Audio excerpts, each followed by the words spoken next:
Hello, everybody. How you doing? Doing good. Where are you, Joe? You look much better. Oh, now, Yeah, there. uh, Flash of reality. God. Okay, whatever. How you doing, Nico? Good. How you guys doing? Hanging in there, man. Hanging in there. Looks like the weather's yeah, it's been yucky, man. We've been getting a lot of high winds over here. How about you, Joe or Nico? I know Joe's getting wind, but how about you, Nico? Yeah, it's been super windy, Yeah, cold and windy. yeah.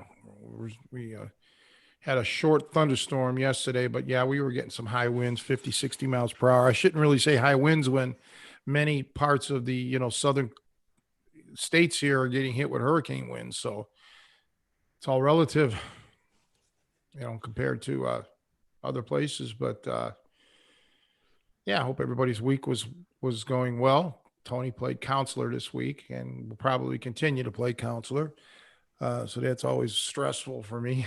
But so yeah, that music, that intro, Jerry Sigler, I should tell everybody, Jerry's originally from Cleveland. Now Jerry's in his early 80s now, but back in the right when he's probably a senior or just got out of high school, he would take the Greyhound from Cleveland to Chicago once a month to train with the legendary uh, jazz accordionist named Leon Sash, who actually lived in Skokie. So how Jerry got from the bus station to Leon's house, I never bothered asking its details. But yeah, he would go like once a month, get his lesson, go home, back to Cleveland, practice, and then eventually he moved to Chicago. And knew another friend of ours, who actually was a friend of Jerry's that I met. He passed away, Sammy Capero, another great jazz accordionist who trained with everybody pretty much. But he would fly once a month to um, Hollywood, California. So I'm assuming LA, and fly in, study with another legend, Tommy Gamina. And if there's any musicians out there, Tommy Gamina ended up becoming the inventor and president of polytone amplifiers, which a lot of jazz bassists, guitarists, of course, accordionists would use. And Sam really, they would have their 1 hour lesson or whatever and then leave. There was no like, hey, let me buy you a drink or let's go out for dinner, nothing. So he would literally fly in and fly out. Um, so this distance learning thing is not a new concept. I guess that's been going on for probably a long time in the world, and it's not limited to just martial arts, or probably not even limited to just music. But when you want to seek out somebody to train, I give Jerry credit because, like I said, he was a kid still, just taking a Greyhound, and it's long, probably 8 or 9 hours by Greyhound to Cleveland, from Cleveland to Chicago. I've never done it, but yeah. Takes some dedication. Well, that's what it is. Just like with the Tri-C program, this distance learning, it's actually far easier now because you have the videos that you can do pretty much instantaneously. You don't even really have to come to Chicago or wherever, and especially with the COVID and things are ramping up again, people may not be able to get out. So it's imperative. I keep saying I'm going to send out a mass email, telling people come on and sign up, but I never get around to it. But I need to do that. It's just so much other things going on around here. And so now I'm on pins and needles because of my car issues. I got to, once again, here we go. I got to figure out what's going on with the car. So yeah, I got a couple emails this week, just, positive comments about the podcast, saying one in particular, Dustin wrote from Canada, that he likes the real world experience that that I was talking about last week with the knife fighting. And, of course it's anecdotal because it's my experience, but it's important, and I was telling somebody that it's like talking about medicine. Medicine is such a broad subject with the different types of diseases and illnesses and injuries. It's not humanly possible for even the world's greatest doctor to cover every single thing. And that's how it is with street fighting. There's so many variables, so many different scenarios that can happen that it's, sometimes difficult to speculate. And that's why I like to just stick to the facts as they were, that things that happened to me, or perhaps things that I witnessed, or Nico, what things that happened to you, or Joe, what things that happened to you. And, and then from there you can kind of extrapolate out, kind of like a musician who takes, takes a known song and, puts their own, arrangement to it. And, it's good to play with, and I hope the guys that were watching this video last week, you did the lesson about, observation and looking around and seeing things. It's a great exercise for your mind. Um, and, it becomes easier and quicker as time goes on and you start to become astute. It's like anything else. It's like music. Once you start really knowing music, I mean, really, really learning it, the theory, minor sevenths, let's say a flat five or a 13th chord or something, you start to hear that. And then you can listen to songs, different artists. And, even if you don't have perfect pitch, you may not know exactly what key they're in, but you'll have what's called relative pitch. You'll be able to, oh, that's a minor sixth chord, or that's a sus chord, or whatever. Same with this, it's all principles, using your, instead of ear, you're using your eyesight to correlate, things. And, it's a process. So did your family leave yet, Joe? I'm just here with Ben. Yeah. So we're just still trying to figure out how to feed ourselves and take care of basic things that were taken care of us before. We're subsisting off of mostly cereal at this point. At some point, we'll figure out how to turn on the stove. Do you have enough kitty litter for you guys? Okay, because I'm sure you didn't get toilet paper. Oh, wait, you're supposed to. I thought that was what the yard was for. I'm confused. See, the dog used the yard. I'm trying to use, like you said, use observation. So I pay attention to how other things are doing and I generalize from there. So, but you're right. Maybe sometimes I need to think outside of the yard, so to speak. I actually think, no, you need to be held for observation, but that's just my opinion. What's up with you, Nico?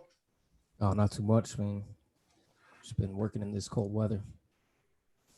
Yeah. Well, I'm glad you're working, man. That's the main thing. It keeps you financially sound and it keeps you mentally occupied. It's a good thing.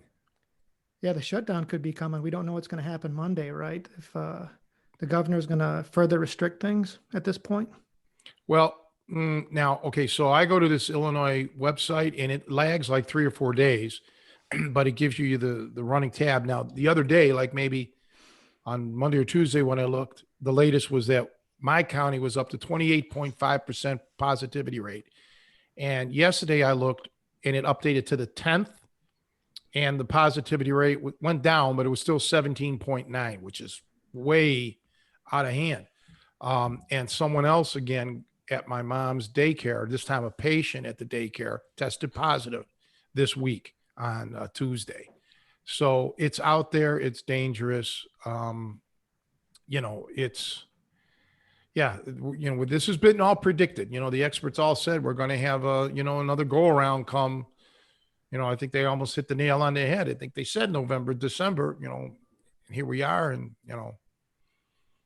boy, you don't know what to expect.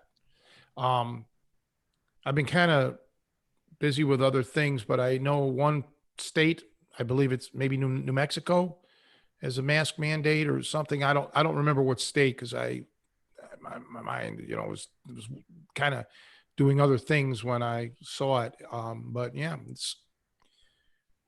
I saw something on the news too, Nico, about Indiana, some county up there on the border, the one that borders Illinois up there.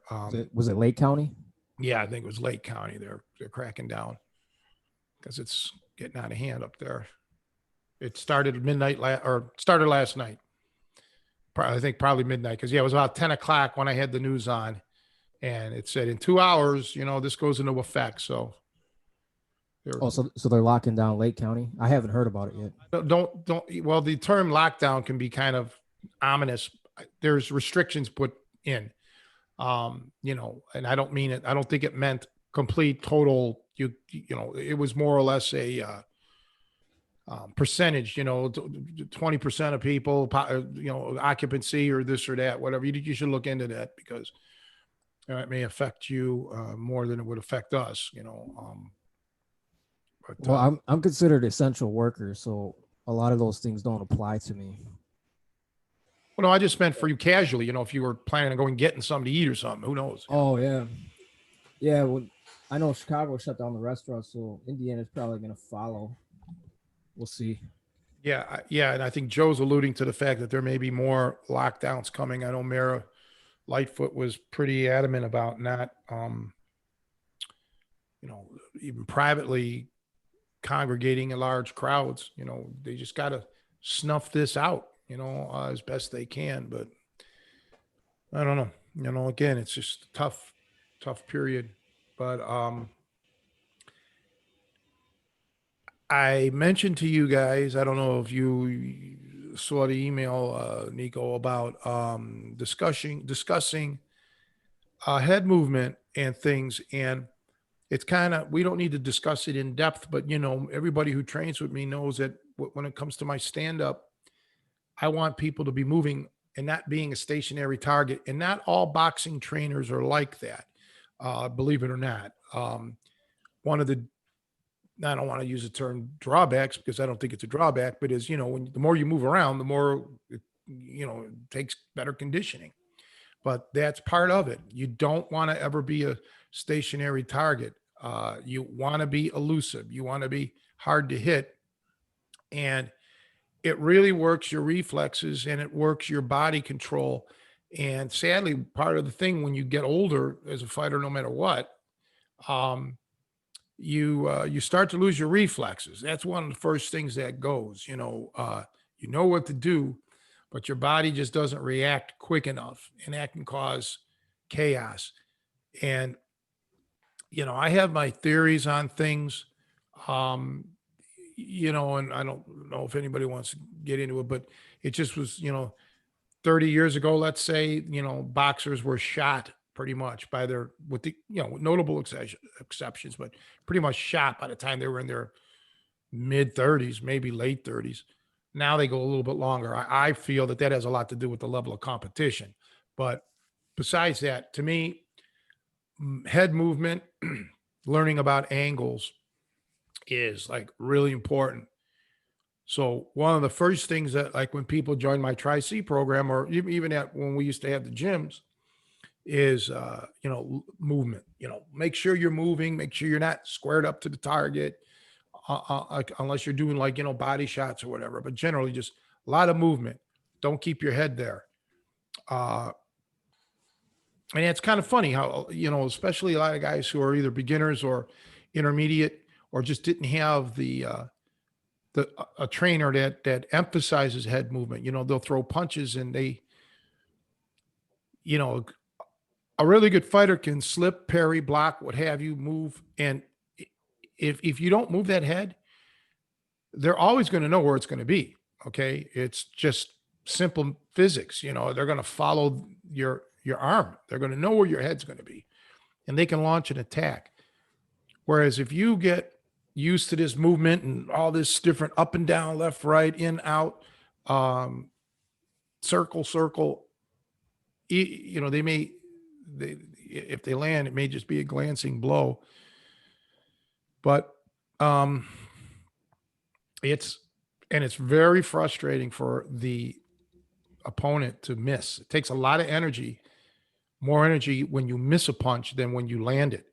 So it has a lot of benefit, not just so you don't get hit solidly, but you mess with your opponent psychologically as well as physically. And the one thing you want is you want your opponent to miss. And therefore, once he misses, you can counter that miss because he's going to leave himself open. And especially when you're talking in a street fight, when you're going up against somebody who's, obviously hopefully not a world-class boxer or striker, you can end the match, the fight, the situation quickly, by moving, and waiting for him to come to you and then pop him, with your setups and make it quick.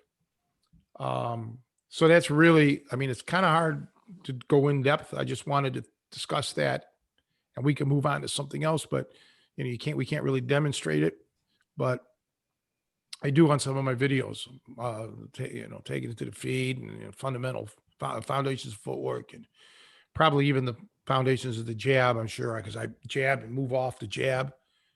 And that's something you can practice shadow boxing. You can practice it if you have a heavy bag. Obviously, you can practice it sparring. Many times boxers would practice nothing but head movement. And, they would get a sparring partner in there, and they would not counter their sparring partner at all. And they would just have the sparring partner throw punches, and they would just work on head movement and, just being elusive. And that works well because you can get a mismatch sparring partner, meaning you can get a guy who's like 4 or 5 skill levels below you. A lot of times they're not going to step in the ring with you because they don't want to actually spar. They don't want to get hit. So it works out well when you can get a guy that's, doesn't have to be at your level, just throwing those punches at you and knowing they will know that you're not going to counter them. So works well. So that's something that I think everybody should incorporate even as a warm-up when you're shadow boxing or whatever, or even shadow wrestling, but really for the shadow boxing, just moving that head. And I don't mean like this. I mean just moving your body, get your body moving, and it does not have to be big movements, 10, 12 inches. Small movements so you can get out of the way, and still be there to counter. Okay. It doesn't do you any good to jump back 2 feet because now you can't counter the guy, generally speaking. So now, Joe, how okay, I know we were talking about you going into college twice a week. Should be winding down now, right? How many more weeks do you have? 4 or 5? I've got 4 more. Actually, I still want to keep talking head movement if that's cool, because I think that's kind of huge, and I do have some questions, and I'll jump back onto Well, the go college. ahead. Go stick with the head movement. Go ahead. Yeah, and I think one of the things I learned training from you that I really didn't put it together. I think there's a lot of misconceptions out there because I've done some, obviously looking on YouTube and some of my training prior, because a lot of people think head movement is literally just kind of the defensive reacting to a punch. So if I'm, slipping a jab or a cross, or if I'm duck, bobbing, and weaving if someone's throwing hooks. But what you emphasized to me, and correct me if I'm wrong, but even if I'm not exchanging punches, I am moving kind of erratically. My head should not be, like you said, not stationary. So there is constant kind of erratic motion, so they can't get a bead on me. And that's something that to me was never emphasized prior. I mean, they kind of said head movement, but I think part of head movement obviously is slipping punches as they happen. So reactively and ducking and bobbing, weaving, but you're also just kind of talking, you're moving whether or not you see something or respond to it. Proactively. Yeah. Because part of it is you never allow your opponent to get set. Okay. And I don't know if there's ever been any scientific tests on how much more energy it takes, but it shouldn't take that much more energy. Okay. I mean, it really shouldn't. And certainly if we're talking about a street fight, you should be in enough condition to be able to do that. I mean, street fight's not going to go 12 rounds. Yeah, you want to get into the habit of that, and you don't want to be a pitfall that a lot of guys do. They do head movement in a pattern, in a rhythm, like maybe jab, and then let's just say, we'll just stick with the jab for a minute, jab it and move off to the right or something like that. Whatever, they fight in patterns.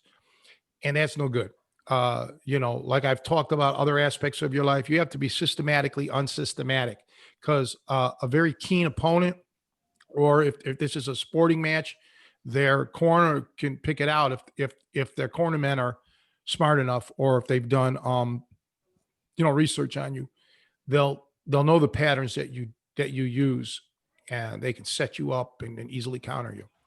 So yeah, you can use head movement as an offensive weapon or as a proactive thing to not only not let your opponent get set, but fluster him enough or bait him a little bit, and you'll see how he bites. Some guys bite with a jab or a cross, or whatever they do, and you'll figure that out.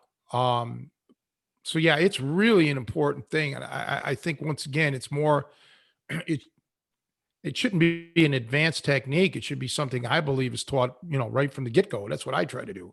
So you're used to that. And yeah, it makes a big difference uh, to me, and it's also a safety factor. You don't want to be one of these guys that stand toe to toes.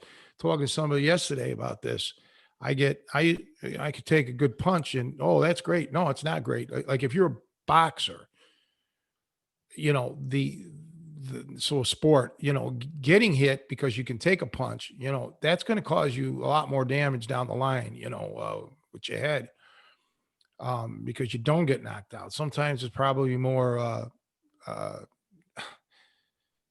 kind if you just did have a glass jaw, you get knocked out, boom, you may not have a great career, but you might have your brains 20 years later.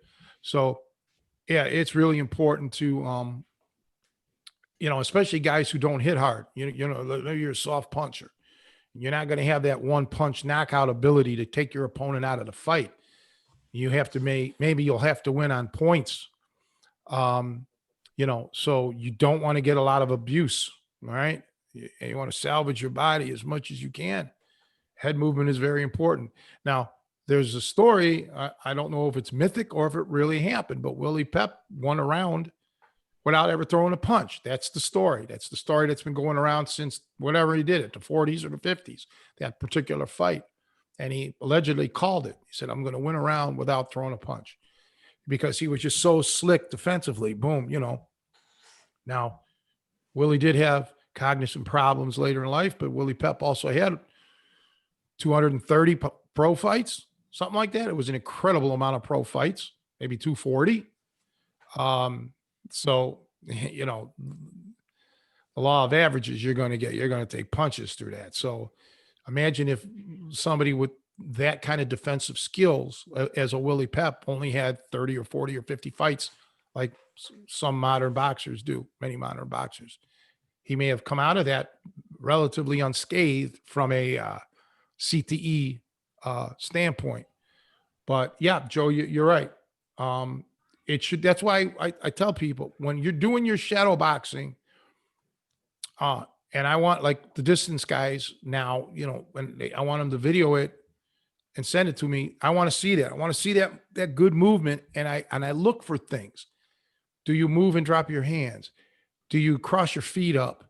Do you move in, like I say, in predictive patterns? And you don't want that. Okay. You want to be creative. And to use a musical analogy, you have an octave, let's say 12 notes in a chromatic scale, and you can make melodies. Many thousands and thousands of melodies have been written through the years, maybe millions. And, all using the 12 notes of a chromatic scale, and not all these songs sound alike. So think of all the angles that you can create with your body. They're going to be more than 12. Okay. Because you have degrees of angles, and it's more than just left, right, up, down, but even if you just factored in that, in, out, left, right, up, down. Okay. What's that? That's 6. And then you can start dissecting like a clock. So even if you had 12 ways, you can still hit that in a tremendous amount of variation. And even if you do start to repeat yourself down the line, it's not like it's a continual repetition. So yeah, that's just something to work on. Tony, do you recommend any other type of drills for doing head movement? I mean, aside from the shadow boxing and sparring with one guy just throwing strikes. Maze ball, or if you don't have access to that, get like a tack or something and put a string and with a ball, wrap it on there, like a tennis ball or something, just move it so it's coming in and you learn how to move out of the way, and you could easily, look on YouTube for examples of how to work a maze ball. But the key is you want that tight, that movement. You don't want to start doing that kind of stuff. You don't want to do that. You want a little movement like that. Remember, just all you're trying to do is avoid the guy's fist at this point. Don't even worry about elbows yet. Just worry about moving the guy's fist.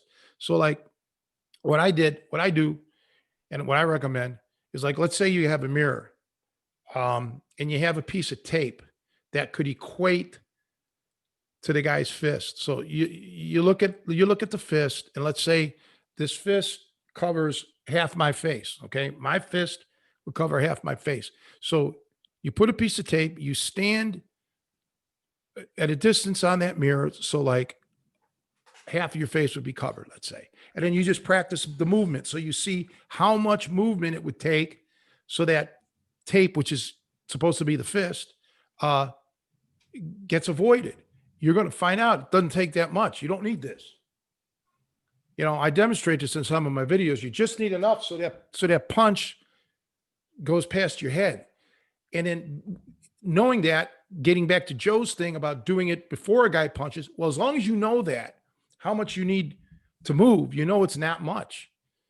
Because the last thing you don't ever want to put yourself out of position. You don't want to lose your balance, first and foremost. You always have to have your balance. It's not worth risking all this fancy stuff if it's going to hurt you down the line somewhere else. So you have to keep your hips and legs under you. You don't want your head to go too forward where you're off balance. So balance is really important. And you have to always be in a position to quickly counter. Okay. And so let's say I do this movement, and it draws something. I'm offensive now. So I'm moving before you even throw a punch. I'm trying to get you to bait. I'm trying to bait you to get you to throw that punch. I mean, slip, block, whatever. But now I can counter at the same time. And knowing that I can use my head movement to, you bought my head. I faked you out. You bought my head fake. Even if your punch would land, I already know it's not going to mean anything. Well, I can focus now. If we're staying strict with boxing, I have my two hands now that I can counter you with. Okay. I don't have to tie one of my hands up by blocking. Okay. So it really puts you at a strong advantage. And this is elevation of the art. Okay. So in that regard, it's more advanced, but I still think it should be something that's taught from day one. You want to hit without getting hit. Moving targets harder than stationary. So, this is common sense, but you got to do it scientifically. You have to. I've seen through the years, movies or even instructional things where, the guys are way out of the way. Yeah, you may not get hit, but then what? You can't. If you move 12 inches away, you got to move 12 inches again to get back. So that's 2 feet of wasted movement, whereas I'd rather move 3 inches and then the 3 inches coming back, I'm able to counter you. This ties into, I was going to say, this ties into the wrestling too. So people who come from a grappling background, they're used to level changes, right? Because I remember one of your criticisms watching some of us shadow box is that even if we're moving side to side a lot, quite often you'll notice, and this probably has to do with like trying to conserve energy with your legs, but that our head's at the same level constantly. That's something else someone can watch for when they're shadow boxing. That you should see significant up and down motions, whether part of head movement, but that also and it's kind of interesting because to me this ties into feinting too. The body feints and stuff like, and feint a shot, as part of my head movement. Correct. Yeah. Level change or that's technically probably now it's more of a wrestling, vernacular, but boxers use it, obviously up and down, bobbing, weaving, ducking. Um, and I look for all of it, so you don't want your head constantly at that level. You just want to make it so I don't know where you're going to be. I don't know what you're going to do. You're going to be up, you're going to be down, you're left, right, in, out, and moving in means a lot because it can jam a hook. I mean, you can't get a lot of power if your head's here, and I'm trying to hit you like this, I can't get my body behind it. So sometimes moving in, getting on the is, used to be called fight, inside fighting, getting in on a guy, especially if the guy's got a reach advantage. You don't want to be distance wise. You do not want to be in his, premium power range. Okay. You either want to be outside of it. And that means if he's got a reach advantage, you cannot counter him unless you're kicking him, maybe. So being outside is totally defensive. Okay. And your opponent's going to know that. So if you keep moving backwards and backwards, he's going to pick up on that and he's probably not going to deal with, he'll regroup. But if you get inside his power, then you can do some damage to his body, to whatever. And if we're talking street fights, then you can use groin and everything else. And of course, knees and elbows, if you want to go that far. But right now we need to just talk at a basic level and keep it where you're just using your head to defeat strikes from the hands.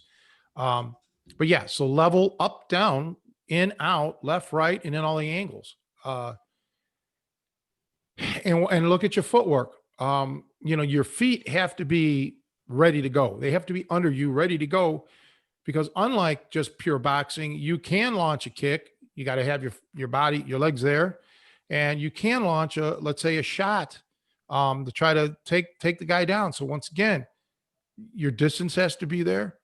Your legs have to be under you, and you have to be aware of where the opponent's energy is. You don't want to take a shot on a guy if he's moving backwards. You want him coming towards you ideally, or frozen secondly, but you don't want to try to make shots when the guy's going away because it's more power, more distance that you have to cover.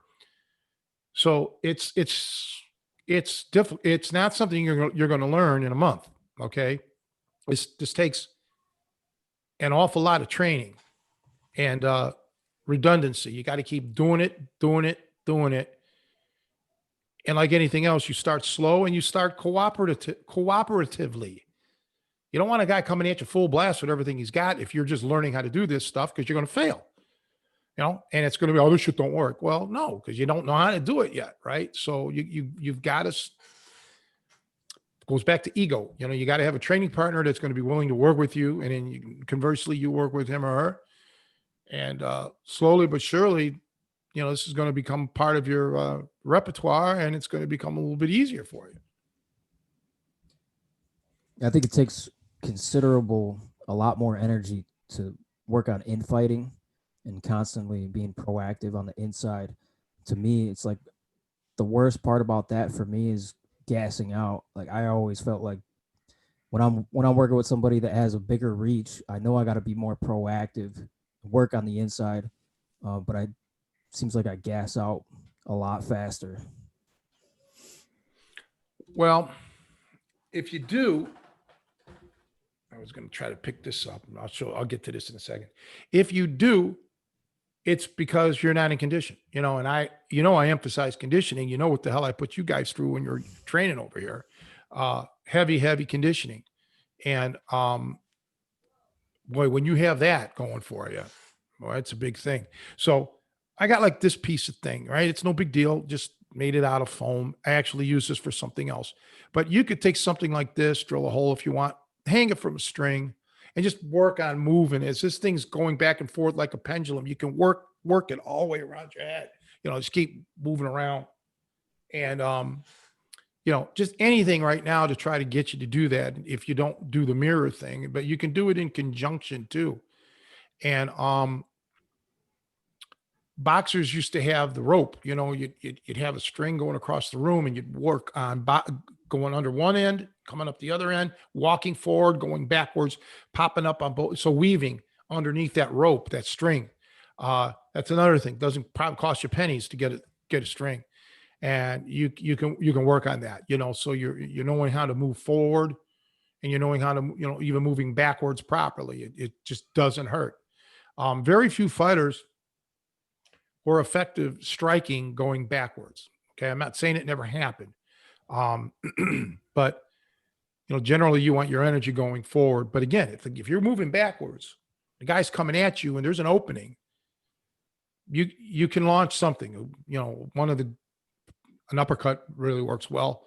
You can still generate the force you need on an uppercut. Just don't get crossed up. You have to watch your feet. If you're going to try to throw a right hand and you want to kind of shift your body as you're going backwards, you could find yourself off balance. As a matter of fact, your punch might land and you might actually get knocked down yourself because you're off balance. You won't get knocked down from a punch. You're just off balance. So keeping balance, as I said, keeping your hips, your feet proper, is imperative. So just if you're using head movement defensively, just avoiding the punch is not enough. That's just one thing on the checklist. Okay. The second thing is, am I in a position to counter? Am I vulnerable? Where's my vulnerabilities?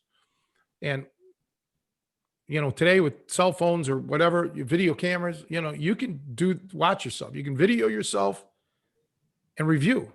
This wasn't available to anybody unless you were you had a lot of money. This wasn't available to us years ago, even relatively recently. So take advantage of the tools that are available to you, and incorporate them in your training.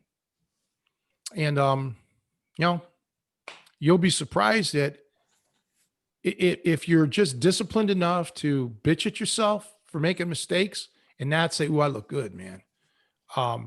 If you're really critical to yourself, you can really start making headway. And that's, I think, a detriment to a lot of people is they don't want to hear criticism. They're satisfied with where they're at, or they think, okay, this was great, when it was just really not that good, or you could do better.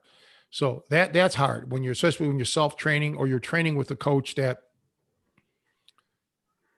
wants to be your friend first, and just he's placating you. So you need to drive hard. You need to really say, man, I'm weak in this area, and keep working at it. And that boils down to drive. And I think we talked about this. I know Shoney's talked about this in the past. Don't base how good you are on your opponents that you may have fought in the past. Just because you were good enough to win doesn't necessarily mean that you're as good as you can be. So I think the goal with every one of us in anything that we do, fighting, wood carving, I don't care what it is, to be the best that you can be. That's how I always looked at it. And let it be known that there's a lot of things that I enjoyed doing in my lifetime, and I wasn't always the best that I could be at everything. I still think I could be better at everything I've ever tried. I could have still been better.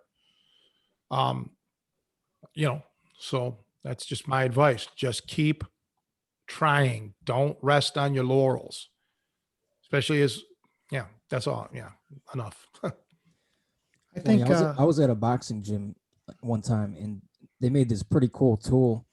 It was the coach made it. It was a broomstick, and on the end of the broomstick, he taped just a boxing glove, and then a little bit down the stick, probably like an arm's length away, he taped a speed bag.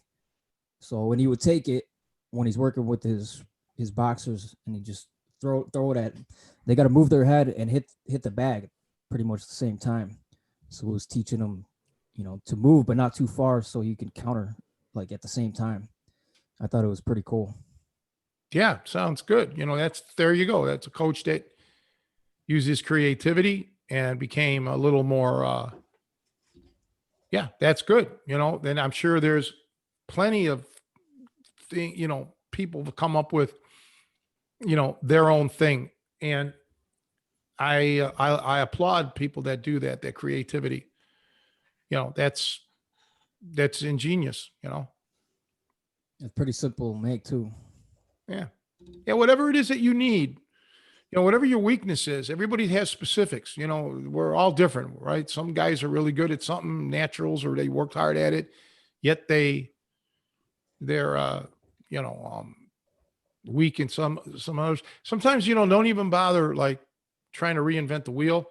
Just ask, and again, now with the internet, you can ask questions, and somebody out there probably has already developed or created exactly what it is that you need. All right. Okay.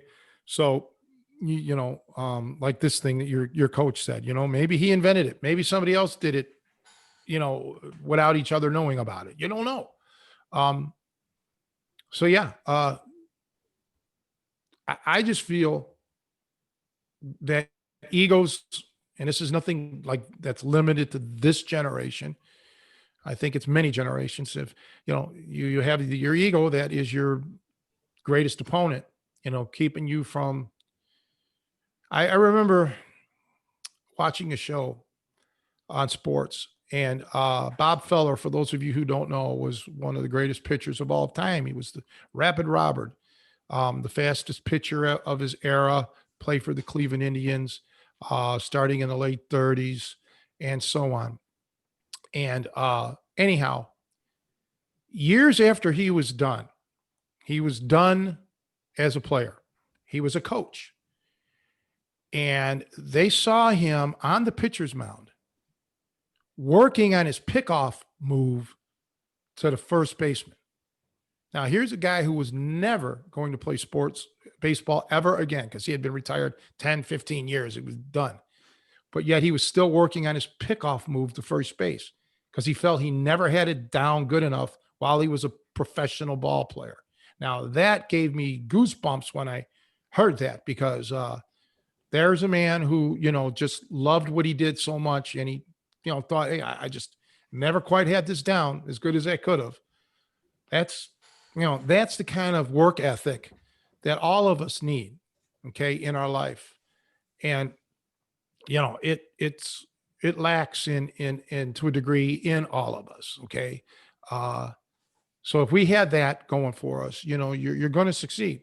You just, and again, what's the key to success? To me, it's not who you beat. It's could you do as good as did you become as good as you could become? So as long as you're striving for that, man, you're winning. You're on the winning path. Hey, you mentioned footwork and kicking, and that kind of transitions, but it seems like a part of that when we start to talk about kind of more of a self-defense or like a full spectrum fight outside of just boxing. I've watched, I think the example that comes to my mind is I watch how Thai fighters move that lead leg, because that kind of behind like your head is obviously like a prime target, but that lead leg is also, for a trained fighter, if you're facing someone who has some skills, they're going to be trying to kick out that knee or kick that leg. And you can only take a few of those. So I've seen them do things where they it's almost like head movement, but for that lead leg, where you're either lifting that leg in anticipation of a kick or shifting it around. So they actually do, you've seen like switch kicks where you're like your lead changes, kind of where you draw back. So occasionally you're just taking it out of the path of the target. But it seems, well, what are your thoughts as far as that? Because obviously that's a trade-off with balance, that's a little bit more risky, I think. But it also seems like a valuable target to keep it elusive. Everything comes at a price. And here we go again. Good question, but it's the medicine topic again. There's so many things that you can cover. And I feel when it gets to training, this is the issue with a lot of guys, especially since the advent of YouTube or the internet in general. I want to try this. I want to try that. I want to da. Stop. Get good at one thing. Then we can worry about some other stuff, because everything you said is valid, but everything comes at a trade-off. Let's face it. If you're worrying about the leg kicks, for example. Well, you better be good at leg kicking to begin with. If you don't know how to leg kick, then don't worry about that right now. Okay. Work on whatever you have. But when you, again, this is why you have like specialists in medicine or in education. Okay. People who teach science or history or English or whatever, mathematics. And then even that has subsets. So it becomes a daunting task. Yes, you have to worry about your leg positioning. Yes, you have to worry about your footwork and balance. But ultimately, what is it that you're looking at? What is the thing here? Now, you mentioned Thai boxing, so we'll speak in generalizations. Boxers have much better head movement and punches. Okay, Thai boxers are great with the kicks. They got the elbows. Boxers can use elbows too. It's illegal, but believe me, pretty much every boxer I've ever met knows how to throw wicked elbows. Okay. So it is a complete trade-off. And then you throw in the wrestling. Okay. Now you're a wrestler. So maybe where a boxer is going to clinch just to stop punches, while a wrestler may clinch for a whole different purpose, right? To throw you like Shoney would, or some other Greco guy, or anybody that likes to throw. So where are we here? And I just take the approach once again of slow it down. Okay. And I'm just as guilty. I was like this, not only with fighting, but with music and everything. And even sometimes with shooting pool, I get frustrated and I'm like, okay, forget it. I'm not going to try to cut shots. I'm going to go to the bank shots today. No, you have to have that discipline to master something. Get one thing going, learning control of your body. It's just more than a mastering of a technique. You got to look at it as you just mastered your own body. You have good control over your body. Once you can do your body in one element, then it becomes easier for you to train your body to do another element. So take it in stages. Rome wasn't built in a day. You're going to have your hands full just worrying out head movement and shit just from a boxing standpoint, let alone leg kicks. Okay. Make your student or make yourself aware so you know what you have coming down the pike. Okay. But just focus on, one thing. And getting again back to this leg kick thing, that's, you have to be prepared to launch good leg kicks. That's in itself a lot of work. You know that because you've trained Thai boxing. You know what it's like, how difficult it is to really kick with authority. It's there again for those that are beginners listening to this. I don't want to sound like a negative person, but it's a lot. It's really a lifetime of learning. There's just so much to learn. That's why you don't see anybody who's a master at all of it. Okay. There's just so much. So you just go with what you feel most natural for you. Go with what the coach thinks is your strengths, and then work your tail off. And then if you blow out your coach, if you get to the point where he or she can't give you anymore, you move on to a more advanced coach, or somebody who's got a little insight into you, but it's a journey, man. It really is. Yeah. So much to learn. Hey, Tony, is there any boxers or fighters that stand out to you as have really good head movement? Well, going way back, Joe Frazier moved a lot, he was like an infighter, but a lot of that had to come from his, his physique, and his height. Ali was he wasn't so much an infighter. He liked to fight on the outside, but he was elusive. Marvin Hagler to me had, good head movement. Of course, again, Willie Pep, who many consider the best defensive fighter of them all, great head movement. Sugar Ray Robinson, you really want to go way back. He was unique. He was one of those guys that could knock you out going backwards. Okay. But he was a tap dancer too. He was graceful. He had that rhythm. He had good control of his body. you know, and it's so imperative to do that, and then Mike Tyson, okay, boom. I mean, here was a heavyweight that had good head movement. And, I don't think you realize just how blistering fast. Okay. I knew Bobby Hitz. And just to put this in perspective, Bobby Hitz fought George Foreman when Foreman made his comeback. And he almost made it through the first round, Bobby Hitz. Okay. He got knocked out with seconds left in the first round. And one of the things that Bobby told me is it's startling how fast George Foreman was. Now, Foreman had 23-inch arms, right? He was just a big guy. Watching him, it didn't look like he threw punches fast. You got to get in the ring with these guys, and you got to see what it's, it's a whole world of experience. Now, take Tyson, who literally is a lot faster than George Foreman. It would be frightening. It would be an eye opener if you could get in the ring with him especially when he was in his prime, and he's boom, boom, boom, throwing these hooks, and it's like, oh my goodness. And I have my theories on how Tyson why he did the head movement so well, but he fought the peekaboo style, a customado, boom, boom, boom, and so when I talk about modern, even though he's really not modern anymore, I guess, but to me that was, he had a lot of good head movement, and when he got, when he kind of kicked loose of Kevin Rooney, his trainer, Tyson's his whole thing kind of changed. I don't want to speak on Mike's behalf. Have him on the show. He can talk about it himself. But there was, early Mike Tyson, he was hard to hit, man, and he hit hard too. So that's probably I just like the way he fought, to tell you the truth, in the beginning. I just like that head movement shit.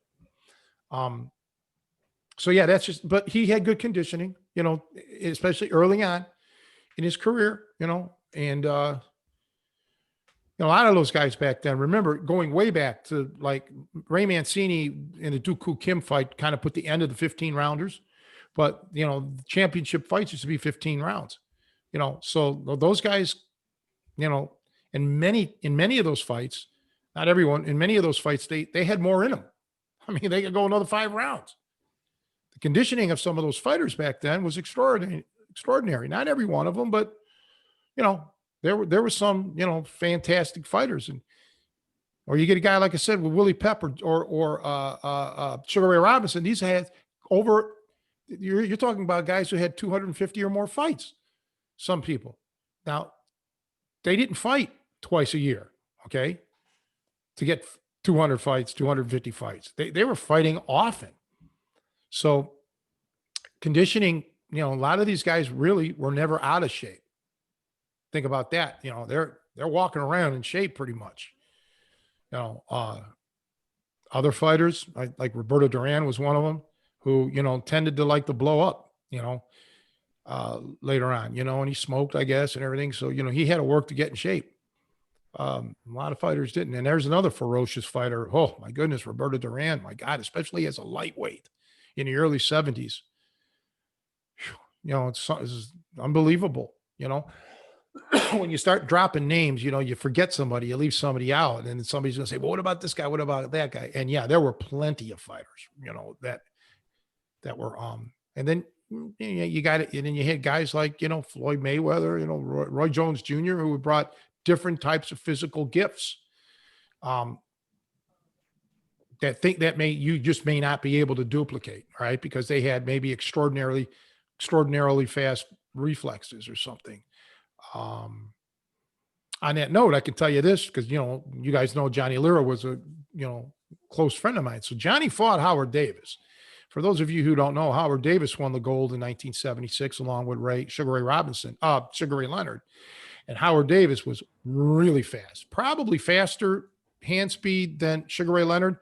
But it really, at that stage of the game, it's, it all comes down to timing, who capitalizes on the openings.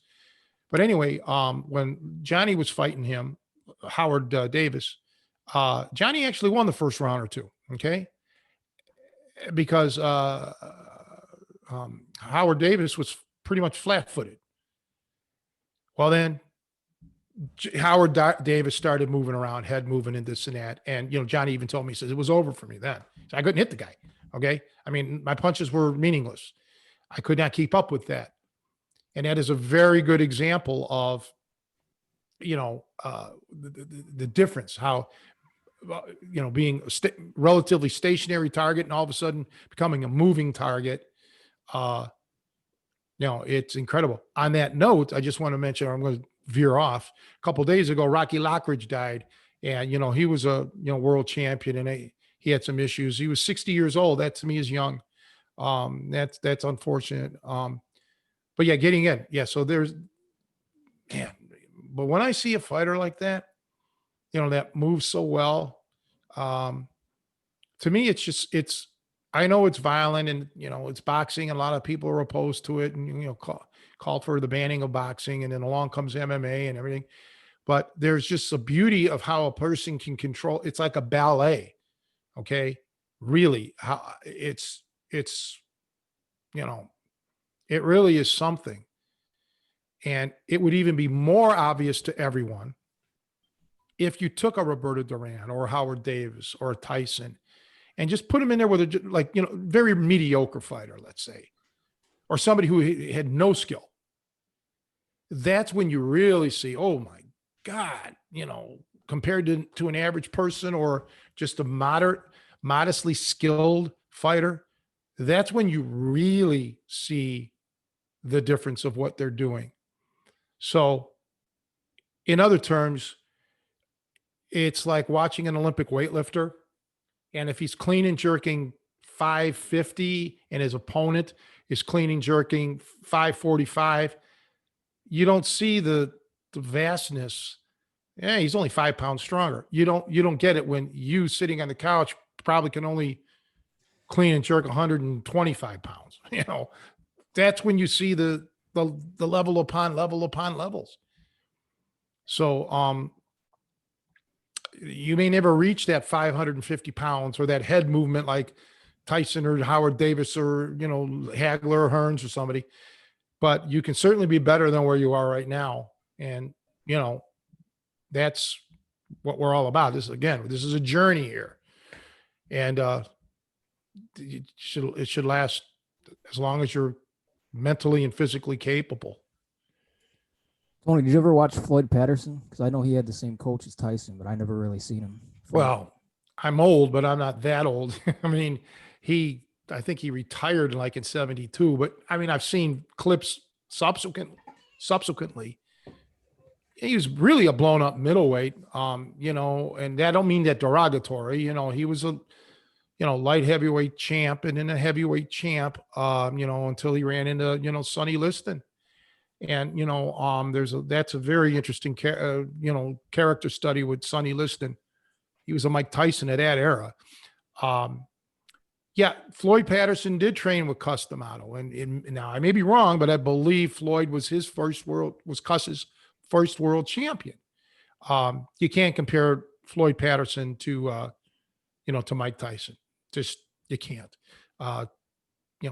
Tyson at 12 years old was, knocking down and knocking out adults in sparring. I mean, Tyson was just physically more dominant. He just was something special, and Floyd was as well in his weight class, but, Floyd stepped it up. If I could have been magic here, I would love to have seen Mike Tyson versus Sonny Liston in their primes. Legit fight. No, controversy about taking dives and all of that. As the thing is with, Cassius Clay versus Sonny Liston thing. I would love to have seen Sonny Liston against Mike Tyson. That would have just been my thing. I would love to have seen that. I really would have. I would love to have seen that. As far as power punchers in that mix, where would you put George Foreman? I know his style is different. way up there, top. I mean, Ernie Shavers, okay, which is acknowledged as number one. Uh, you got to put Foreman up there. If I mean, it's hard when you're that dominant. It's a toss up, right? But it's not just how hard you hit; it's the timing. It's where do you hit, and do you hit when he least expects it? It's not the hardest punches that knock you down sometimes. It's the ones that you don't expect, that you don't see coming, because your body and your mind cannot prepare for it. Okay. That's important. But yeah, not George Chuvalo, although that guy could take a punch. He never was knocked down. Uh, George Foreman, yeah. Shavers.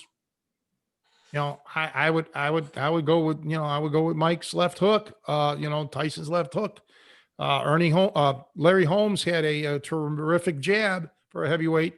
I don't know if I want to be on it. His jab at the end of that jab is like a piston. That jab could set you. It just could knock you down if you weren't looking for it. Yeah, I mean, again, now here, I don't know. All right, just based on people in the game that talked to me, Jerry Cooney hit hard.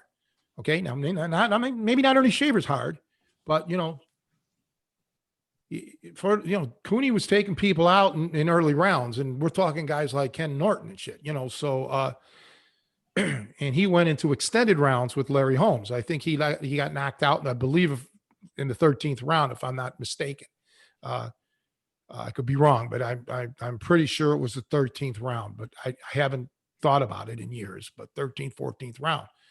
So again, if it was a 12-round fight, I mean, again, we're speculating. Maybe Larry would have stepped it up. Who knows? But and I'm not by any means saying that Jerry would have won.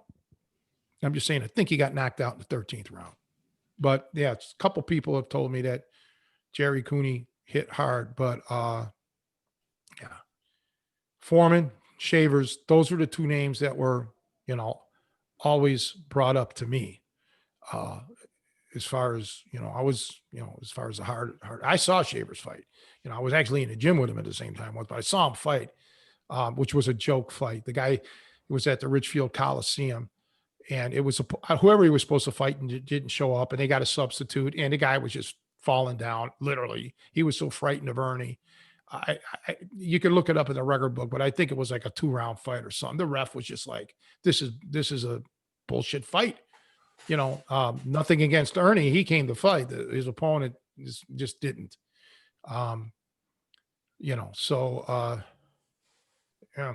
And then the old timers, the World War II guys, they all loved Joe Louis. That was their guy. Joe Louis had a lot going for him. And Max Schmeling in their first fight watched film, picked them apart. He said he saw a flaw, and Schmeling was able to capitalize on it. In their rematch, you didn't want to be Max Schmeling in that fight. And another hard hitter, going back to that era, was Max Baer. He had a knockout right hand, the Livermore Laraperm, and the guy hit hard with his right hand.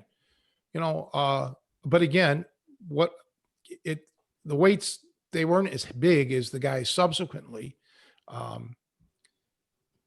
So yeah, and then anything before that, it's pure speculation. If you're getting back to John L. Sullivan and Jack Johnson and Dempsey, all that, you got to keep everything in perspective. I don't believe those guys hit as hard. Probably, I don't know. Why even talk about it, because you can't test it. But yeah. Don't worry, it isn't you, Joe. You're not the hardest hitting heavyweight. But who knows who might come along? I don't know. I was going to say on that note, like, how do you recommend developing power? Is it just spending time, just trying to do individual shots as hard as you can into a heavy bag? Just really trying to focus on that aspect of should you spend time, I guess, just trying to develop power and growing that? Power comes not from your punch, but from your body. It comes from the earth, through your foot, through your knee, your hip, your shoulder, your elbow, your wrist, all of it working in unison, learning how to hit. So it's more than just arm punching, throwing punches at the bag. It's a whole body thing. And don't, now this is going to be controversial, but don't watch the heavy bag, because I can make that heavy bag swing so hard that it hit the ceiling. Doesn't mean I punched hard. It could have been a push. That heavy bag needs to collapse. Actually, if it's bouncing, that's probably a good indicator of your power. You want that bag to be crushed as opposed to just moving around, because again, arm punches can really look powerful, but they're not. They're pushes many times. You need that body weight behind you. And frankly, you need a coach. You need a guy or gal who knows how to do this, that can help generate that power.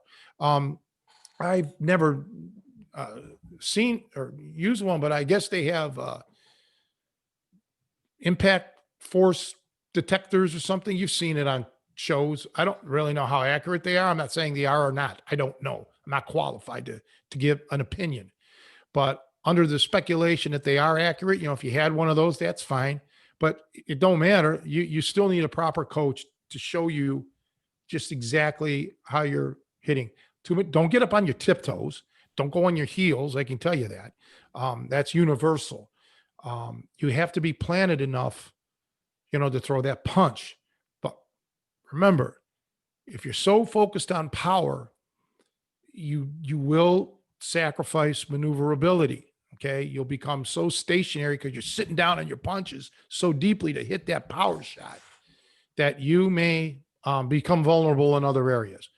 So it's, I don't know the word that I'm thinking of. There's a chain reaction to everything. And, when you develop something, maybe something else lacks behind. So you've really got to be balanced, because, let's face it, Joe, everybody, if they had, Samantha Stevens over here wiggling her nose and making the greatest fighter, we'd all want to hit harder than anybody, take a punch better than anybody, be the fastest fighter. So you can't land up. We'd want all these attributes, and it's never happened. There's never been a guy like that, and there never will be, because, there's limits to what you can do. So you can only do so much. So get a good coach, everybody that's listening, and discuss this. A good coach will sit there and listen to you, and they should be able to tell you, hey, I think you're geared for this, or you're geared for that. Focus on this, not so much that. And that's where an honest assessment comes into play. Sometimes when money crosses hands, that's what it's all about. Well, I'm going to just say whatever the student wants to hear because I want to get money from the guy or gal. Yeah. I mean, it is business. Everybody's got to get paid, but you still need an honest assessment. And remember, back in the days of your lore, they didn't of yesteryear, they didn't believe in lifting weights. And along comes guys that started lifting weights. Maybe Kenny, one of them, Kenny Norton, Mike Weaver, who was the heavyweight champ for a while. Looked like a bodybuilder. There was guys that started to look sculpted. And the only big time weightlifter that I could think of back many, many years ago would have probably been, well, I guess John L. Sullivan lifted weights, but Primo Carnera, and he's never going to be listed as one of the greatest fighters ever, ever. He was, the poster child, I guess, from Muscle Bound, but he was a strong man. He did feats of strength in Italy and whatever, and probably South America. And, he was very muscular for the time, and didn't equate to hitting hard. Matter of fact, some people said he didn't hit hard. Some of those knockdowns were, maybe not real. I don't know. I wasn't there, before my time. He turned to wrestling, by the way. Luthez knew him. But me, I still believe in speed, because if you're fast all over the place. If you can throw a punch hard, that doesn't mean you can translate that to wrestling. But if you're fast on your feet, as a boxer, you're going to be fast on your feet as a wrestler. You know, if you have those fast twitches, you're going to be on the ground moving fast. So to me, speed is more important to me. This is just me now saying this. Speed to me makes logical sense where you have more applications to apply it. You know, because punching is, you know, there's a lot to it, man. And like I said, it's timing and hitting them when they're least expecting it. Tony, did Rodvan put a lot of emphasis on strength training since he came from that old man or Absolutely. strong man training? 100%. Absolutely. He wanted to be, and he knew that, you know, with poverty, he knew that I wasn't going to go out there and get a weight set. So it was training within the limits of what I had, which I thought that in hindsight, it's kind of good because, you know, if he, you know, if somebody's telling you, oh, if you only had a weight set, or if you only had 500 pounds of weights, oh, if you only had a dip bar, or if you only had a decline bench and an incline bench, if they start telling you all this shit, man, it's demoralizing. Okay. Especially back then. Now you can go to a gym for $10 a month and get access to all of this. Those didn't exist back in my day like that. So yeah. Oh, being strong for wrestling was key. But again, now that's an anaerobic thing. That's all. Wrestling is different than boxing, you know, and you have to realize that going in. But for sure, regardless of the sport you're in, even if it has nothing to do with fighting, it could be pole vaulting, it could be anything, track and field. You need to be in the best shape that you can be. You know, it's all about that. It's about conditioning. It's about strength. It's about speed. Really, it is. I cannot emphasize the importance of being in shape if you expect to become a world champion or elite world class athlete. And many times what separates the best in the world from the 10th best is small degrees. I mean, like the 100-meter dash, it could be 0.2 of a second, which isn't much, but in sprinting, it's quite a distance, you know, in 100 meters. So it boils down to, man, your body has to be so finely tuned. So constantly try to improve it. But again, be balanced. You know, there's no point in benching 700 pounds. If you know, the amount of time and effort it would take to do that, and your diet and everything else is going to take away from everything else. Okay. You're not going to be able to live in the gym working out on boxing, kickboxing, and grappling for 6 hours, you know, and try to develop a 700-pound bench. You know, it's all about realistic goals. All three of those things, Nico, are different elite sports. And, you know, to become the best, you'd have to dedicate your whole life to the one sport to be the best in the world at that. So take the well-rounded approach, be pretty strong, be pretty fast, be pretty, you know, pain tolerant, be pretty quick thinking, you know, work on all of that. And all of a sudden, you know, you're going to shine in your own little world. Hey, did Rodvan ever make you do isometric strength training? Yes. Excuse me. I'm drinking some water here. Yes. Isometrics, isotonics. Yeah. The Charles Atlas type of thing, you know, where you're resisting against yourself and resisting against a wall and doing,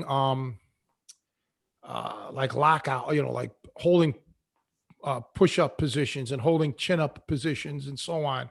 Hercules chairs, I call them Hercules chairs, but there's another name for it too, where you lean up against the wall. It's on my videos. That kind of stuff to just build up that endurance. Yeah, all of that stuff. Absolutely. You got to remember that there was a time where not a lot of people lifted weights. Okay. And those that didn't do the bodybuilding type or even the powerlifting type. And then that came into vogue. So there's an evolution of strength training. If you watch any of the old, sometimes even movies, and going even up into the 40s, maybe even the 50s, you could see movies that showed gyms, but they looked more gymnastic. They had parallel bars and they had the rings and everything like that, right? You can see that. And they'd have clubs and just it wasn't like a gym like we see now per se. Okay. Uh the bench press was really damn near never used. I mean, I don't want to say never because that's definitive, but that wasn't a very popular exercise. That came out later. So yeah, everything was an evolution. So doing isometrics was part of what he learned probably as a child, and he continued on with that. With gave me the breathing exercises and so on, um, and then of course this was the '70s, and I would see muscle magazines, and of course Steve Reeves, the Hercules, and Arnold. So it was well progressed, way beyond what type of exercises he did, Rodvan did. There was a whole different. There was powerlifting that came into play, which is different than the Olympic weightlifting. Different set of exercises, and for the most part, different philosophy, different attributes. There's a lot of quickness in Olympic lifting, lots of quickness. Whereas not as much in the bench, the squat, and the deadlift. Okay. And by the way, which is kind of on that note, probably the world's greatest deadlifter was in Cleveland at the time I was a kid. I never got to meet him, Vincenello, an extraordinary deadlifter. I believe he lived on the west side of Cleveland or something. As I said, I never met him. And there was another guy that I met because he used to come to my mom's restaurant. My mom used to be a waitress. I believe his name was Howard Pretchel. They called him Mr. 1000. He lifted 1,000,000 pounds in one day. He did the, what was the old time strong? It was an old time strongman that did that. I can picture the guy and I can't just think of his name. But anyway, this guy did it. And he used to do like repetitious squats and repetition deadlifts and everything. And he was at the restaurant for breakfast or something. And my mom called me and I came down there and just sat with him and talked to him. He actually gave me a sheet of paper that had articles about him from the Cleveland Plain Dealer and Cleveland Press or whatever. And he signed his autograph. Of course, I was just young. I don't have that anymore. I wish I did. But he was very strong. And unfortunately, I really, I don't remember the gist of our conversations or our conversation because I only met him the one time. I got the inkling. I do remember that I don't know so much if he knew who Rodvan was, but he wasn't into strongmen. Okay. Howard Pretchel was into powerlifting. And that's another thing. There's rivalries there. Okay. I remember watching the World's Strongest Men competition. And back when I don't like to do this, but Bruce Wilhelm was winning it. And they had some bodybuilders on there. They had Mike Dayton, Columbo, Lou Ferrigno, whatever. He wasn't too complimentary to the bodybuilders. Okay. And Bruce was a very strong guy. He was an Olympic lifter. Okay. Snatch, clean and jerk, press. So you have your little things, and then along came Don Reinhardt, who was a power lifter. He won the World's Strongest Man. And then to this day, there's a big rivalry between power lifters and weightlifters as to who's really the stronger of the two. And now since they have these really serious strongmen competitions, and they've had them for years and years and years now, those are just unique training. You train specifically to win the World's Strongest Man. So your training encompasses everything. There's no more purity. It's like, meaning, I don't think a guy who's just an Olympic lifter is going to come in there and win that tournament, or a guy who's just a power lifter is not going to come in there and win that tournament. Raw poundages, a power lifter lifts more weight. Okay. Let's face it, but the weightlifters have that explosiveness going for them,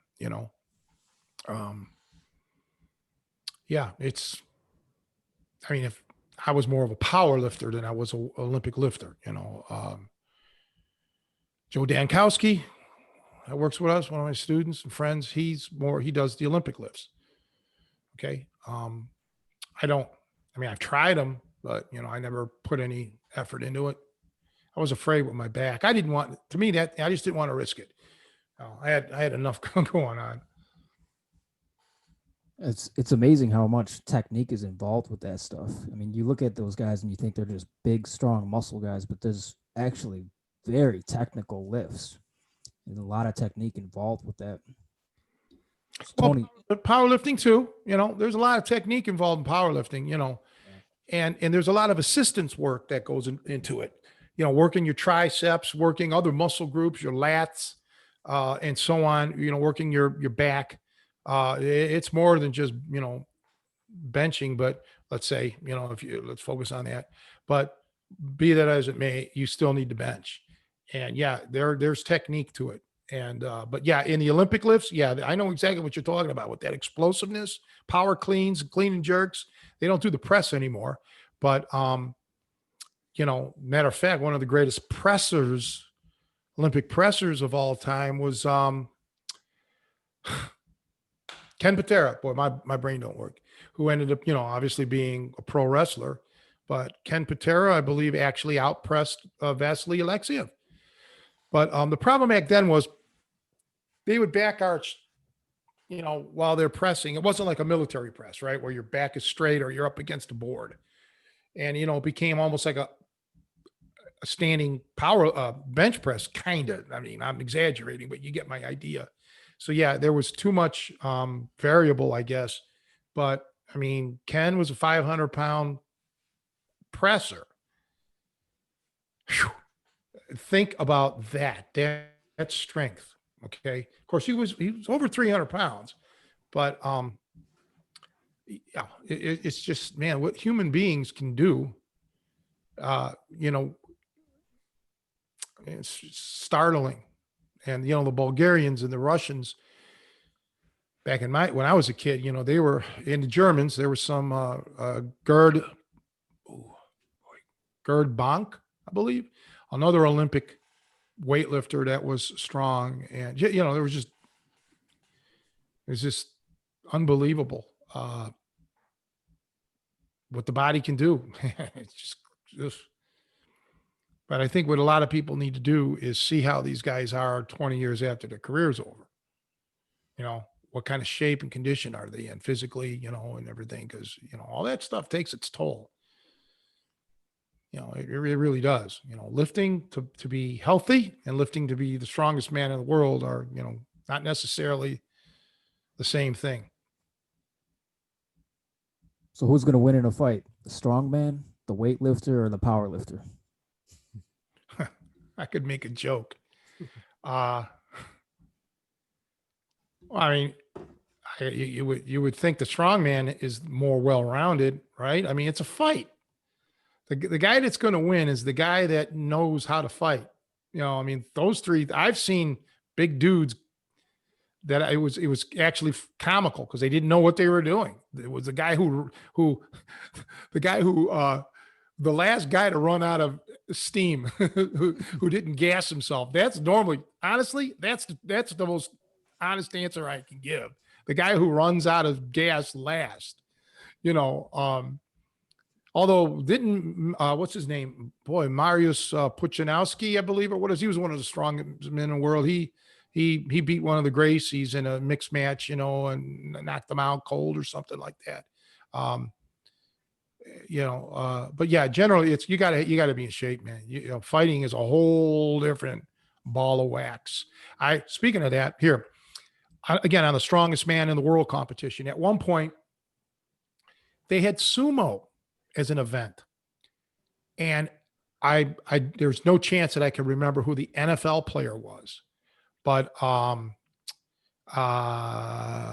strongman was, I mentioned him a month ago. Boy, how my brain just don't remember. He's the guy, he blew his shoulder out, bending the bars, Bill Kasmeier. So Bill Kasmeier, before his match, he was like, I hope they do have some sort of professional sumo competition in America, because I would be interested in participating in that. Well, then he goes up against this NFL lineman, and it was a demolition. The NFL lineman just, beat him bad because an NFL guy, that's what he's used to, blocking, boom, and Kasmeier just did not have the technique. He didn't know how to do it. It's not a knock on Bill Kasmeier. His strength was completely negated. Yes, he was stronger than the NFL guy, but didn't matter. In that sumo match, Kasmeier lost. So yeah, but it's fun to speculate on that, right? It is. We all do that. Matter of fact, it wasn't several years ago, was Michael Johnson against Maurice Green. Mo Green was the 100-meter dash champ, and Michael Johnson was the 200 and 400-meter champ. And they set up a race to 150 meters. I remember that. Yeah. Do you remember who won? I don't remember the names, but I think the 200-meter guy won. Well, look it up because I'm not going to give it away. There's probably a video on it, and everybody should watch that video and see how that race transpired because it's kind of eye-opening. But yeah, it's always fun to speculate, like they have pool players going against snooker guys, and the snooker wins the snooker, the pool player sometimes wins the pool. But, it's fun to do that. It really is, to speculate, how would a cricket guy do playing baseball? How would a baseball player do playing cricket? No matter what, both athletes come away with a very awesome set of respect for the opposite sport because it brings things in that you can't fathom until you try to do it. That's why becoming the greatest in the world at something is so awesome and yet so single focused. It's rare that you have people who are the best in the world at crossover stuff. And speaking of pool and speaking of the best, maybe the best was the worst.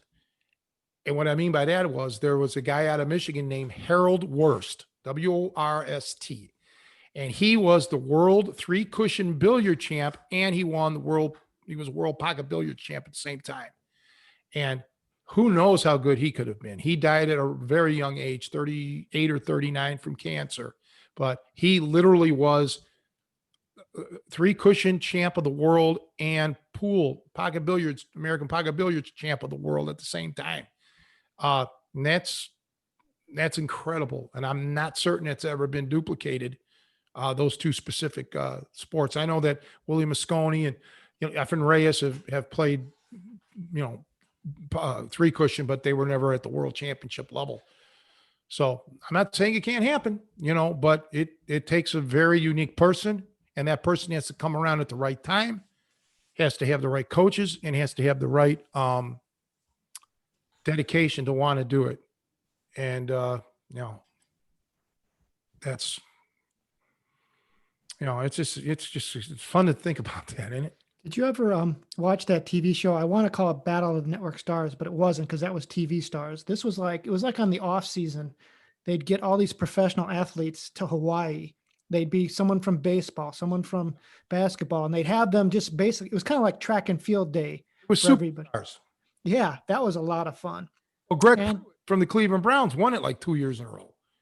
I remember that was very eye-opening. I remember they had like a champion triathlete, and he because everything was short distance and strength based, he was just blown out of the water. He couldn't compete. They had all these different things, including like obstacle courses, bowling. Yeah. But that was fun to get hey, let's see who can, they just mix it up. Let's see who can win here. Willie Gault. Do you remember him from the Bears? Played him. Yep. I remember him blowing out the record on the obstacle course. They had it was like they had the monkey bars and a rope swing. And at the end of the obstacle course, they had a series of hurdles, and then they had a high jump with a mat. So the high jump was probably, I don't know, I'm picturing it like chest or shoulder height. And so everybody would run up to it and kind of dive roll onto the big mat. But Willie Gault, he ran through the hurdles, and then he hurdled the high jump. He had such athleticism. He just blew past it. It was like one of the most stunning athletic things I've ever seen. And like no one could touch him but it was just that kind of mix of explosive, well-rounded athleticism that you talk about that he was just couldn't be touched. Well, Gault, was an Olympic class hurdler, and he was a very fast human being. And even in advanced age, he kept his speed up. He was still competing in age group track events, and I haven't kept in touch, or not personally. I don't know the man, but kept track of his career subsequently. But he was one of those guys that made it a living. It was a philosophy of life with him. Daryl Green is another one who just was blessed with quickness, not necessarily 100-meter guy or 200-meter guy, but just a 40-yard dash stuff. And when he was 50 years old, he was still running 4.40s and shit like that, or even maybe better 4.3s. He's just one of those guys. So yeah, you do have those type of athletes that like strength guys. Strength you can tend to keep longer than speed. And that's why when older people write me and say, "Hey, if I do your Tri-C, am I too old?" You're not. You can always get in better condition. You may never set a world record here, maybe an age group thing, but you can work on it. But if somebody was 50, 55 years old and says, "I want to train with you and I want to, compete in the Olympics for the 100-meter dash," it's not going to happen. Okay. You can't at that age make it. But, there was, Kyle Rowe Jr. won it. Like I said, Greg Pruitt won it twice. He actually, was very quick. He lost in the 100-yard dash to OJ Simpson, but he was leading out of the blocks. I remember Greg Pruitt at one point, when he was still playing for the Browns, made a challenge. He said he can beat any NFL player running the 40-yard dash with a ball. Okay, that was the thing, with a football, not just sprint, but with the football, because he had that football quickness. And Greg Pruitt is not a big man at all, running back. I believe he won actually the weightlifting portion of it, where they pressed for, whatever. And I do remember Brian Oldfield, who shocked the world because he was a shot putter. And I don't remember how much he pressed, but he had 300 pounds and he did like 3-4 reps. And I believe he won the 100-yard dash as well, or he came in second, because he was amazingly fast for a guy his size. And I think he passed away, but I found out not too long ago that he was living south suburbs of Chicago somewhere, which I never knew. He was a wild man. He was something. I'm not sure if Lyle Alzado was in it. He may have been. I know Lyle Alzado entered the earlier strongest man in the world competitions. According to Lyle, that's how he got exposed to steroids when he entered that strongman competition. I don't know if it's true or not. He boxed. He did an exhibition match with Muhammad Ali at Mile High Stadium. Did you know that? I remember him, and I remember him actually dying kind of young. Mm. Yeah, he did. But I didn't know he boxed. Yeah, he did an exhibition. I saw it on a Wide World of Sports or wherever it was. But yeah, he was, because he played for the Browns. He played for the Denver Broncos, Rams. That's a guy I always thought was going to turn into pro wrestling. I really did. I remember he was on the Merv Griffin show or something like that with Ray Mancini.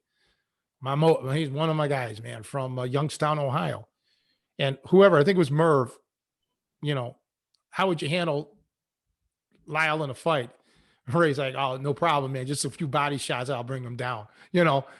It was lighthearted, but honestly, yeah. I mean, if they were going to fight, box, not like a street fight. If they were going to box, that's the right approach. Get inside, get away from Alzado's strength, hit him with a few body shots because he's probably not in condition. Maybe he'll drop his guard, step back, hook cross, whatever, and knock him out. Or just take him out with a solid body shot or two. That was Mancini's, take on it. And I don't think he was kidding. I mean, that would have been, that's the way to handle something like that.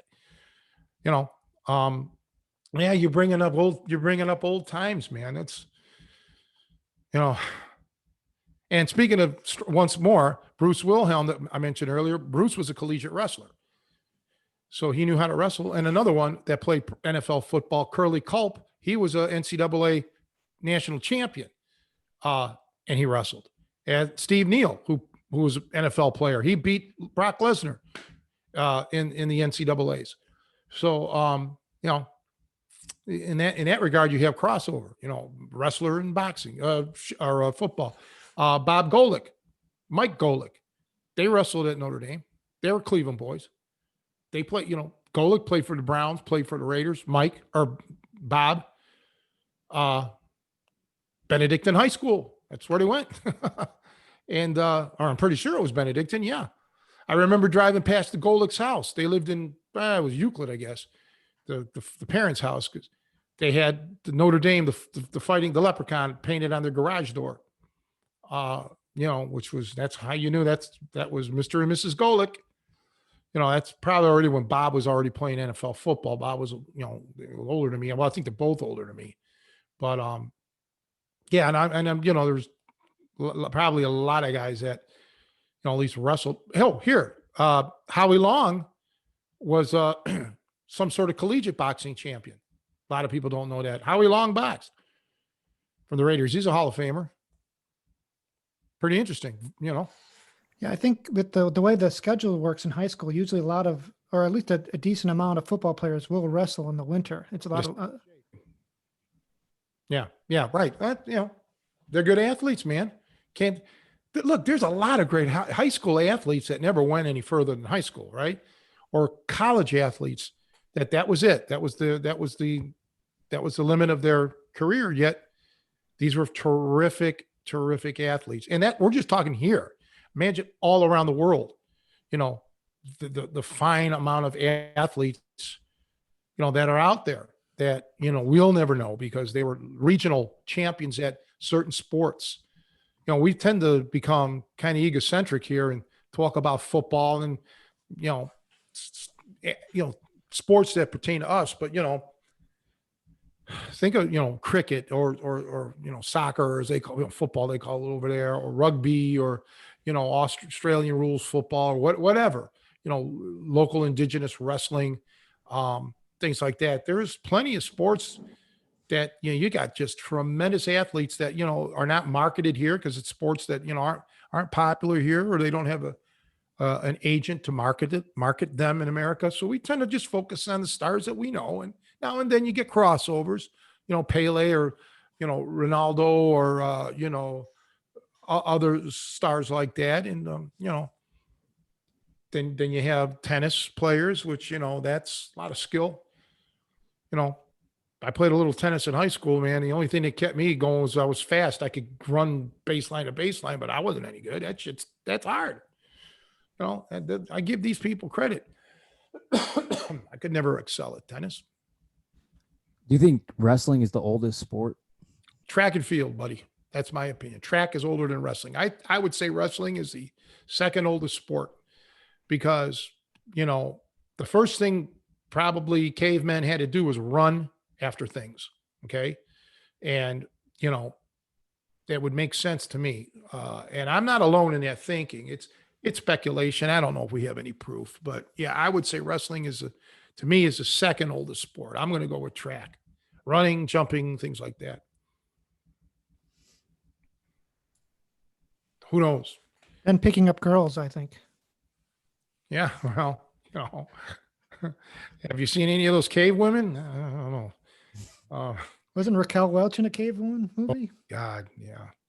Don't even go there because she's if you're going to bring her up, my girl, Julie Newmar, who, hello, she's still alive. Both of them are alive, but I think Julie Newmar is single.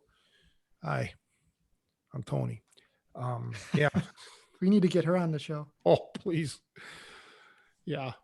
Yeah. She's in her 80s and, she can still probably fit in that Catwoman suit, it's amazing. And Raquel Welch just got body frisked. Remember here, Joe, like 3 years ago at O'Hare? Maybe a little bit more than 4 years ago was she liked it. It was like she made a fun out of it. The TSA frisked her. TSA guy saw his opportunity and he took it. She's married though, I think, but she's actually from Chicago. A lot of people don't know that. Maybe a suburb or something. You can look it up. But yeah. There's some, when you're talking about pretty women, there again, that's taste. Everybody has their own taste. But there was many beautiful women through the years. All right, in a fight, Julie Newmar versus Raquel Welch. I win if I get the watch. Okay, that's all I can tell you. Boy, don't start. This is a Sunday. Don't do this. Yeah, that would be a good. I think Julie's a few years older, but she was a ballerina. She had 100, has 135 IQ. Yep. But yeah, so guys, I guess that old clock on the wall is saying that we're doggone near out of time here, but this was a pretty good one. Enjoyed talking to you guys and anxiously look forward to seeing you guys next week. Yeah, I think we Likewise. covered a lot of ground, and it was a good conversation for sure. I enjoyed it. It's always deeper than what you want to think about if you start digging. Too many people tend to try to make it simplistic, or they try to you know, sugarcoat certain things, but every subject we talked about today takes a lifetime to master. It really does. There's just no shortcuts. And unfortunately, we're in a fast track world, man, where they're trying to fast track everybody to stardom. And you know, it's really a shame because in many instances, you know, there's a lot of potential left on the table. You know, act in haste and repent in leisure kind of thing. You know, let's just hurry up and get this guy to the top or gal to the top. When you know, it's hard to work that way. You know, it really is. But yep, good enough, man. Thank you, Nico, for being on the show. And again, as always, and thank you, Joe, for hanging out as always. Yeah, thank you guys. All right, guys, have a good week. You too. You too.